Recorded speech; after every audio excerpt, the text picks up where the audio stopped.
Hey everyone, Josh here for Neighborhood Car Reviews. Today we're inside the 2020 Kia Telluride SX all-wheel drive. We're going to be talking about a feature called DriverTalk. It is where the microphones pick up the driver's voice and sends it to the rear speakers to allow third row passengers to better hear the conversation.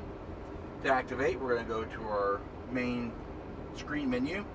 We're going to select the DriverTalk icon, and the microphones up in the panels will pick up the driver and passenger voices and send them to the rear speakers.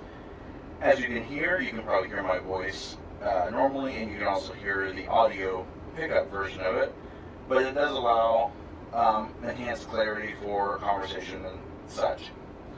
So it's a pretty neat system. To end it, you just press the long end button here. You can hear that tone. That shuts the microphones off and resumes normal operation. So that is pretty much an overview of DriverTalk in the 2020 Kia Telluride. If you like this video and would like to see more like it, comment down below. Also, don't forget to hit the like button and subscribe, and check out our Facebook page at facebook.com/neighborhoodcarreviews. As always, thanks for watching.